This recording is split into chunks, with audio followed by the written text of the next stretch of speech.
Hello नमस्ते सबैजनालाई म चाहिँ शर्मिला श्रेष्ठ है फेरि पनि म आएको छु लाइभमा चाहिँ एउटा कुरा गर्नलाई।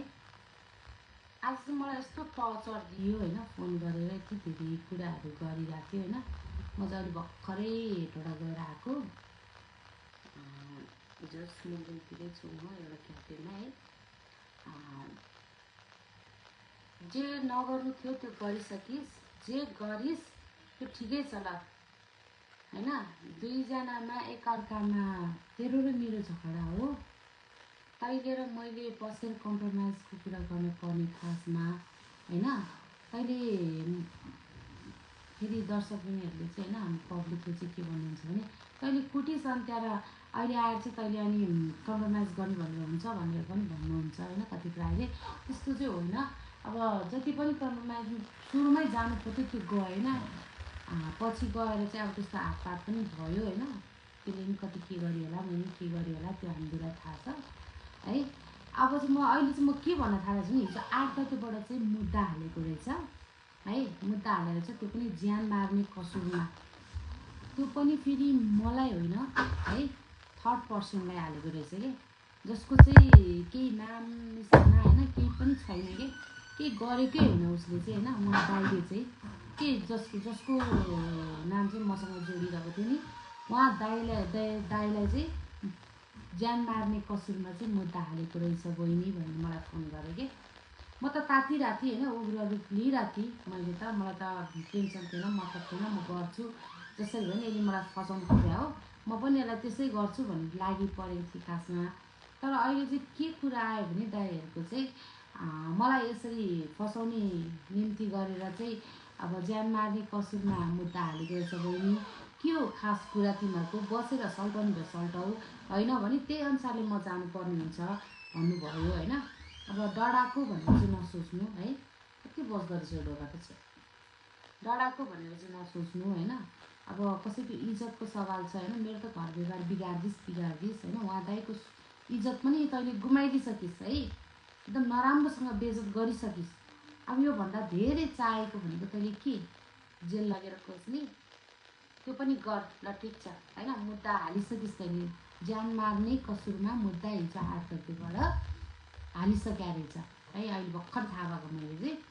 अब के गर्छस् त, अब म अझै पनि तँलाई चान्स दिन्छु कि होइन। मुद्दा झिकेर बसेर कुरा गर्छस् भने त्यो छुट्टै कुरा। फेरि यो नसोच हारी शर्मिलाले हारी बोलाइ भने नसोच है।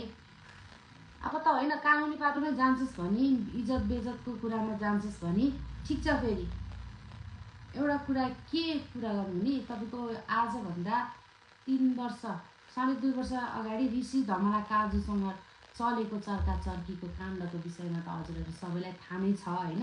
त्यसको एभिडेन्स प्रुफ लिएर आएको छु कि मैले। त्यसले 16 वर्ष अगाडिदेखिको मलाई चाहिँ यसरी राखेको होइन, अन्डर एज 18देखिको चाहिँ युज गरेको भन्ने कुराहरू थियो होइन। तर त्यो कुरा होइन रहेछ। आज म हेटौँडा गएँ, कुरा सुनेँ होइन फोनमा, दिदी मसँग प्रुफ छ होइन, आउनुहोस् म बताउँछु भने होइन। के रहेछ त जाउँ न त, मलाई प्लस पोइन्ट हुन्छ कि भनेर म हेटौँडा गएँ आज बिहानै। मलाई फोन आइरहेको थियो शर्मिलाको होइन। मैले त्यसलाई त्यो फाइल मेरो हातमा पर्ने बित्तिकै त्यसलाई मैले फोन पनि गरेँ कि, तेरो त यस्तो यस्तो रहेछ त, अनि के हो पनि भने है। र कुरा के भने काजु काण्डको त्यो सुने थाहा नै छ सबैलाई होइन। फसाएको थियो काजु, हाम्रो ऋषि धमला सरलाई चाहिँ फसाएको थियो होइन। 16 वर्ष मुनि नै थिएँ मलाई चाहिँ यसरी ल्याएर युज गर्यो भन्ने कुरा थियो है। अब अहिले पनि महिना पैसा खान्छे भनेर ऊ आफैले भन्छ है। कति मान्छेलाई फसाउने कति ऊ गरेको के। त्यसको चाहिँ हेटौँडामा पहिला बिए भएको रहेछ होइन। अहिले मैले चाहिँ जुन कुरा थाहा पाएर आएको छु होइन, प्रुफ लिएर आएको छु, प्रुफ चाहिँ अहिले म यहाँ दिन्न होइन। त्यो प्रुफ चाहिँ के हो भने तपाईँको पहिला बिए गरे रहेछ त्यसले 13-14 वर्षमै होइन। त्यसपछि बुढाबुढी मिलेर चाहिँ सुन चोरेको रहेछ, हेर्नुहोस् है, सुन चोरेको रहेछ। सुन चोरेर बुढाबुढीलाई नै जेल भएको रहेछ तिनीहरूको है। यो चाहिँ न्युज, हट न्युज हो है आजको हट न्युज चाहिँ यही हो विशेष होइन। सुन चोरेर बुढाबुढी नै जेल पसेको रहेछ। जेल पसेर 5 वर्ष 6 महिना जेल सजाय काटेर चाहिँ त्यो बुढा लोग्ने त्यागेर काठमाडौँ आएपछि चाहिँ ऋषि धमलालाई यताउति काम गर्ने, त्यस्तै फसाउने, मान्छे यताउति गर्ने धेरै मैले पत्ता लगाइसकेँ क्या। धेरै कति हुन्छ नि अब केटा मान्छेहरू कतिजना मसँग आइसकेका छन् होइन। मैले प्रमाणसहित आउनु पऱ्यो भने तँलाई नराम्रो होला होइन। तँलाई यही कुरा मैले अघि लास्टमा चाहिँ दिनभर त्यसले ट्राई गरेँ मलाई फोन गर्नलाई। अनि लास्टमा चाहिँ मैले यो प्रुफ भेटिसकेपछि म आफूले फोन गरेँ, के गर्छस् त, तेरो त यस्तो यस्तो पो रहेछ त होइन। एकचोटि त्यही पनि इज्जतको कुरा हो, मेरो त फ्यालिदिइसक्यो, त्यो जस्तो बुखान त म होइन होइन। त्यसले एकचोटि सोधौ न त भनेर चाहिँ मैले फोन गरेर भनेको। ल जेसुकै गर, त जहाँसुकै जा होइन। बाबु छेत्री जसरी भने आउनुपर्छ। थर्ड पर्सन किन आउनुपर्छ? थर्ड पर्सन किन आउनुपर्छ? कुरा तेरो र मेरो हो, युद्ध तेरो र मेरो हो के, लडाइँ तेरो र मेरो बिच थर्ड पर्सन किन आउनु पर्यो? र अर्को कुरा, यो कृष्ण लामा नुवाकोटको दाइ, हजुरलाई पनि नमस्कार है। हजुरलाई पनि नमस्कार। राम्रो काम गर्दै हुनुहुन्छ होइन। आफ्नो भएको काम विषय छोडेर एउटा गतिलो एकदम पर्फेक्ट मान्छेको होइन, छोरी मान्छेको, आइमे मान्छेको, चरित्रहीन केटीको चाहिँ पछि लाएर हिँड्दै हुनुहुन्छ होइन। एकदम बधाई छ। यसको यो विषयमा पनि तपाईँ हामी बसेर कुनै दिन छलफल गर्नेछौँ, अवश्य गर्नेछौँ होइन। के आधारले हिँड्नुभयो, के कारणले हिँड्नुभयो र तपाईँको ब्याकग्राउन्ड पनि मैले बुझिसकेको छु होइन। हजुर चाहिँ एउटा हुन्छ नि बिचमै रोकिनु भएको एउटा सिपाही हुनुहुँदो रहेछ होइन। हजुरलाई त यति धेरै नलेज हुनुपर्ने हो खासमा होइन। बिना प्रुफ, बिना कारण होइन त्यो केटीलाई लिएर हिँडेर यहाँ त्यहाँ मुद्दा यताउति उचालेर केही फाइदा हुँदैन क्या दाइ, बुझ्नुभयो नि कृष्ण सर, केही फाइदा हुँदैन है। भोलि यदि मैले हात मिलाएर ल आइज मिलाउँ, तैँले गरेको खर्च, हस्पिटलमा गरेको खर्च सबै यताउति म बेहोर्छु भनेर म झुक्नु मात्र पर्छ, वाइवा कुदेर आउँछु नि सबै फाल्टो हुन्छ। यदि कुरा चाहिँ विचार गर्नु है। अनि जुन ठाउँबाट होइन तपाईँले उचालेर पुरा उचालेर यो ठाउँ त्यो ठाउँ लाने, यताउति गर्ने, तिम्रो सपना म छु भन्ने त्यस्ता खालका कुराहरू चाहिँ मैले सुनेको छु है। केयरफुल हुनु भन्छु है, अर्थमा केही भन्दिनँ। भोलिको दिनमा त्यसले घात नगरेको मान्छे भनेपछि कोही पनि छैन है। म यति चाहिँ म ठोकेर लेखेर दिन्छु होइन। त्यसले घात नगरेको, कुनै पनि व्यक्तिलाई घात नगरेको भन्ने चाहिँ छैन। ऋतु बस्नेत, पुण्य के अरे हाम्रो यो ऋषि धमाला है, अनि त्यहाँबाट म्याकुरी, यिनीहरू सबैको अरू छन् पूजाहरू, अनि युनिकाहरू, यिनीहरू सबैको घर व्यवहार बिगारिसकेको क्या त्यसले। लास्टमा अहिले म परेँ होइन। म बाहेक आगामी दिनमा चाहिँ अरू नारीहरूको चाहिँ घर व्यवहार नबिगारोस् भनेर चाहिँ म लडेको हुँ है। यति गर्दाखेरि पनि अब तपाईँले कुरा, तपाईँ त एउटा सिपाही जस्तो मान्छे होइन। बितेका दिनमा तपाईँ एउटा नेपाल सरकारको काम गरेर होइन, हामीलाई हाम्रै जो सही छ त्यसकै लागि लड्ने मान्छे है। आज चाहिँ तपाईँ यस्तो बिना कारण होइन, केही न केही त होला, केही दियो र त पछि लाग्नुभयो होला होइन। म चाहिँ किन कसरी बुझ्छु भने अब हामीसँगै बस्ने खाने गरेको मान्छे, त्यसले केही दियोपछि मात्र लोग्ने मान्छे चाहिँ आउँछ क्या। नत्र भने कुनै पनि लोग्ने मान्छे चाहिँ त्यसको सपोर्ट गरेर आएको मैले अहिलेसम्म देखेको छैन। नाम म लिन्न होइन, धेरैजना छन् त्यसरी आएको है। अब तपाईँलाई पनि केही दियो र त तपाईँ लागि पर्नुभयो होला होइन। ठिकै छ, केही छैन, तर भोलिको दिनमा चाहिँ सतर्क रहनु होला। यो बहिनीले हिजोको दिनमा यसो भनेकी थिए, नभन्दै मलाई पनि फसाइ भनेर नपछुताउनु होला है त। अब अरू मलाई केही पनि भन्नु छैन खासै होइन। मैले चाहिँ त्यही नै हो शर्मिला। फाइल अब त आफै विचार गर होइन। तेरो आजभन्दा 7-8 वर्ष 10-12 वर्ष अगाडिको चाहिँ फाइल गएर मैले खोलेर हेर्न सक्छु भने होइन। सुन काण्डको फाइल मैले खोलेर हेर्न सक्छु होइन। हेटौँडामा के काण्ड मचाएको थिइस्, के गरेका थिइस् भनेर मैले बुझ्न सक्छु भने भोलिको दिनमा मसँग च्यालेन्ज चाहिँ कहिले नलिनु। हद गरिस् भने हदसम्म पार गरेर मैले पनि तँलाई उत्तर दिन जानेको छु। बुझिस् नि। त यदि सधैँ मान्छे भएको भए मेरो 3 पुस्ता खोलेको थियो। जे गर्नु थियो मलाई गर्थिस् नि त होइन। थर्ड पर्सनलाई गर्दैन थिइस् त्यो गरिस् किन गरिस् त तेरो मनोचाहे के थियो भने मेरो त बिगारिस् सक्यो अब म त रित्यो हैन अब मसँग जुन टच भएको छ नि मान्छे हैन काम विषयले जुन उहाँ दाइ चाहिँ टच हुनुभएको थियो उहाँ टच हुनुभएको दाइलाई पनि तैँले खराब बनाउने भनेर तैँले त्यो चाहिँ सोचेको रहेछस् हैन मैले बुझिसकेँ तेरो भित्री आत्मादेखि के गर्न खोजेछस् के गर्न लागेछस् भनेर मैले चाल पाइसकेँ अब ल ठिकै छ के गर्नु छ गर हैन उहाँ दाइले पनि आफ्नो तरिकाबाट चाहिँ के गर्नुहुन्छ होला अब मलाई चाहिँ यो मुद्दा मामला मेरो नाममा चाहिँ केही पनि रहन्छ भनौँ न हैन त मैले बुझेअनुसार अब भित्रभित्रै अब पैसा खुवाएर हैन गेम खेलेर हैन अब ओछ्यान बनेर फसाउनु खोजेको भएको त्यो भगवान् जानु तेरो त नीति त्यही हो है आफू त्यस्तो छ र अरूको चरित्रमा औँला उठाउने एउटा नारी होस् त है अब मेरो छोराछोरीलाई तैँले अगाडि लिएर आएर के गर्न खोजिस् त्यो मलाई थाहा छैन हैन यहाँ जति पनि अहिले कति 65 जना जोडिसक्नु भयो हैन हजुरले आफै दखल अन्दाज गरिदिनु होला हैन मैले जन्म दिएको मेरो छोराछोरी चाहिँ अलग अलग बाउको हो भनेर भनेको छ हैन त्यसले मलाई प्रमाणले हैन यसो गर्ने कि प्रमाण छ मसँग तै भन्ने मोबाइलसम्म नि यसो गर्ने तर त्यो युट्युबलाई कहिले पनि नदेखाउने पत्रकारलाई पनि नदेखाउने है त्यो बानी चाहिँ तेरो हटा प्रमाण छ भने अगाडि देखा हरेक कुराको प्रमाण देखा मैले धेरै कुराको आज बिहान हिजो बिहान हो कि आज बिहान हो मैले हैन ज्याकेटको पनि प्रमाण मैले निकालिसकेँ है ज्याकेटको प्रमाण पनि निकालिसकेँ निष्पक्ष भइसक्यो कति प्राय साथीहरूले चाहिँ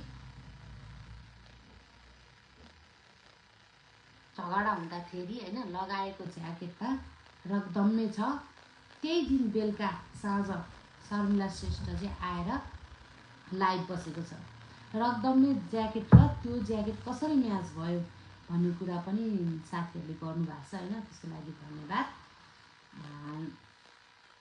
त्यही हो अब एक अर्कामा चाहिँ सहमति भएर आएको राम्रो भन्ने जस्तो लागेको छ मलाई चाहिँ फेरि न यो चाहिँ नसोच्नु शर्मिला श्रेष्ठ हारी भनेर नसोच्नु हैन यो सुन्न आएको छ म थाकेँ के म थाकेँ तर हिम्मत हारेको छैन है मैले म यता र उति बिहानदेखि बेलुकासम्म हिँडेर चाहिँ थाकेँ हिम्मत चाहिँ हारेको छैन त्यसले जसो गर्छ म त्यस्तै गर्न चाहिँ सक्छु है फेरि यति कुरा मात्र हो कि मेरो यति मात्र गुनासो सोचे नि सोच्नु हैन एउटा जे सोचे नि सोच्नु हैन थर्ड पर्सनलाई चाहिँ किन इन्भल्भ गर्यो भन्ने कुरा मात्र हो हैन मैले पनि चाहे भने त्यसलाई सन्तोष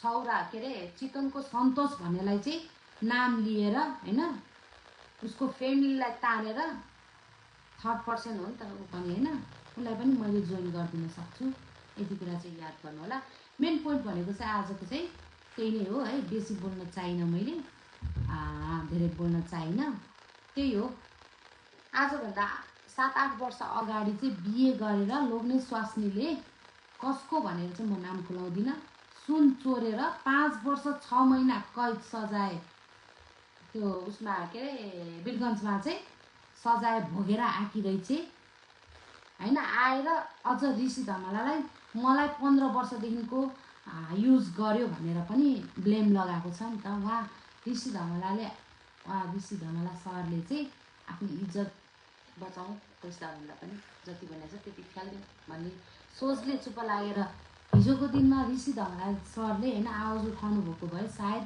कतिजनाको घर व्यवहार बिग्रिँदैन थियो होला त्यतिखेर सरले एक्सन लिनुभएको भए आज म पनि आएर यसरी बोल्नु पर्दैन थियो होला कि तँलाई मैले यति उमेरमा भेटेको कसरी 15 वर्षको उमेरमा भनिस् भनेर भनिदिनु भएको भए र शर्मिला वाइबा तेरो पूर्व एक्स कतिवटा अगाडिको बुढा भन्नु खै अब त्यो म भन्दिनँ हैन मैले देखेकै भइसक्यो तेरो 12-13 वटा त हैन अब अहिले पनि त मङ्गलसूत्र लाएर हिँड्छस् हैन म विवाहित श्रीमानले मलाई अलिकति केही कुरामा मनमुटाव भन्दाखेरि त म सिन्दुर पोते लाउँदिनँ हैन त्यति मलाई रहर पनि लाग्दैन पिता परमेश्वरको भक्त भएर होला सायद हैन मलाई त्यति खासै इन्ट्रेस्ट लाग्दैन भने त अनम्यारिड होस् पनि कसको नामको चाहिँ तैँले सिन्दुर र मौसेर लाएर हिँड्छस्? त्यही पुरानो बुढाको कि सन्तोषको कि ऋषिधन लाग्यो? कसको? अब मलाई पनि जान्ने इच्छा लाग्यो क्या, तेरो पर्सनल कुरा जान्ने इच्छा लाग्यो मलाई पनि, बुझिस् है त। अनि तेरो सबभन्दा सुरुको बुढा नाम सुनाउँदिनँ म अहिले, दिदी नाम चाहिँ कृपया नभनिदिनुहोस् है भनेको छ होइन। नाम चाहिँ खुलाउँदिनँ, तर मसँग फोटो छ है। तेरो श्रीमान र त कति वर्ष, 5 वर्ष 6 महिना कैद बिताएको होइन, त्यो पत्र चाहिँ मसँग मैले लिएर आएको छु है। भोलिको दिनमा कहाँ के कसरी देखाउनु पर्ने हो त्यो फाइल मैले केलाएर म देखाउन सक्छु है त। त्यति यही नै आजको विशेष खबर चाहिँ। मलाई खासै ती बोल्ने मुड पनि छैन, थकै पनि लाग्यो है, त्यति बोल्न आएको पनि छैन क्या, बोल्ने बानी पनि छैन है।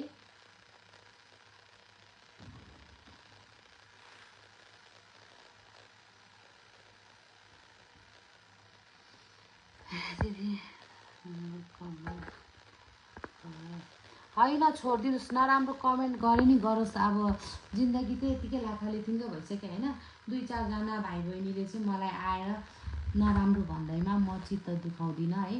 जति जे छ मनमा छ, अब जति जे भने नि भनोस्। 2-4 जनाले मलाई नराम्रो भन्यो भन्दैमा म बोलाउँदिनँ। अब मलाई यसले बिचमा मान्छे घुसाएर होइन जति पनि एग्रेसिभ बन्न लगायो होइन, बोल्न लगायो, अब म त्यो गर्दिनँ कि, अब म त्यो गर्दिनँ होइन। दुःख त लाग्छ, पीडा पनि भएको छ, दुईवटाको चाहिँ साथमा छैन है। इज्जतको पनि उस्तै भत्रुगोल भएको छ, म देखाउँदिनँ। ठिकै छ, अब जे गर्नु छ गर। मैले फाइल हेटौडाबाट लिएर आइसकेँ है। हेटौडा कुन ठाउँ रे दिदी?